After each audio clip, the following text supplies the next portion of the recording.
Well, ladies and gentlemen, dear friends, if I need a showmaker, I will take Olivier. You know, please give him a big applause. He's really a good showmaker. Where are you, Olivier? You all know the famous speech of the guy who said, "I declare this bazaar open. I have to close down the bazaar now." So we have a famous say in Germany: you can speak on everything, but not more than 10 minutes. So please don't be afraid. I will keep to that rule. All good things have an end, or they transform, as we have seen with the Federation of European Accountants turning into Accountancy Europe. Thank you very much to each of you for being with us tonight. I have met fantastic people and I have heard fascinating conversations. That was the purpose of the event. I would like to thank our speakers for stimulating these conversations with challenging ideas. This was welcomed, as it was the time to challenge ourselves and to reinvent the profession. I don't want to go in detail, and I'm for sure not delivering a counter speech to every one of them. Rachel, thank you for outlining the tremendous impact of technology which we will face from the profession.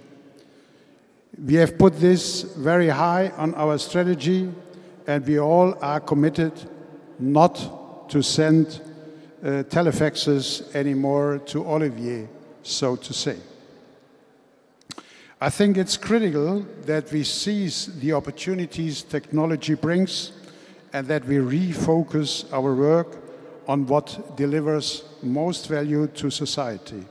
And I believe that is professional judgment and value-based leadership.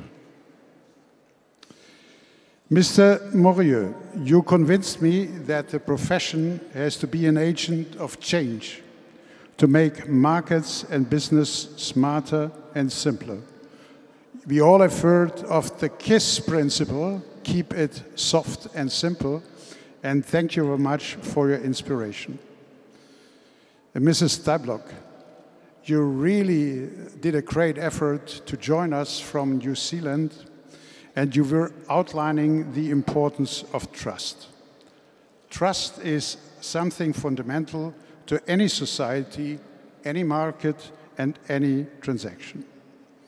I believe trust is the prime contribution that this profession has to bring. But we need to ask ourselves how we can contribute more and better, including different and difficult areas such as taxation and public finance. Mr. Van Rompuy, thank you very much for sharing your vision of the future of Europe. Being from the post-war generation, we know very well what Europe stands for: peace and economic development. We have very good reasons to be convinced Europeans, and I'm worried that not only some of my younger colleagues seem to forget that. You can count on us that we remind them of Europe. As Accountancy Europe, we have to make sure that we always work towards the European good and more broadly take the public interest into account. We should also not forget that Europe, as we see it at Accountancy Europe, is bigger than just the European Union. And based on solid conditions, Europe has to remain open to the rest of the continent and the world. With that, I'm coming close to an end. I would like to thank our past president, Peter Schisch. Peter, my friend, I have experienced quite a lot being your deputy president. Now we are going on and we are building on your legacy and on the legacy of all our other past presidents. I am very delighted to work together with Morten Spicer from Denmark as my deputy president. I estimate the entire board to be a great group of European and professional leaders. Everything we do is a collected effort. All my life, I've been a team player, acknowledging the role of the captain, and this is how I intend to work with all of you. I have especially to mention the so many volunteers our members sent to our expert groups. That is the backbone of Accountancy Europe. We have more than 300 volunteering experts in more than 20 different areas of work, thanks to our national institutes, our members. I would like to have a particular word of appreciation to the chairs of our expert groups. They are doing an incredible job for the profession. And we all have to recognize that is volunteered, it is not paid, as well as all the others on the board, etc. As the President of Accountancy Europe, I can count on a great team at our executive office here in Brussels. I would like to thank all the 24 of them. They not only made this event possible, they made it a great success. Many of you know our technical experts who support our different projects and are behind of all our thought leaderships, papers, etc.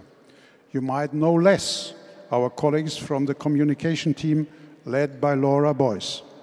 Thank you to all of you. Special thanks especially to Katinka. After managing this event, she now deserves a Christmas break, you can be sure. And to all of you, ladies and gentlemen, again, thank you for being with us tonight. We look forward to engaging with you all the next year and making the profession work, taking into account the interest of the public at large.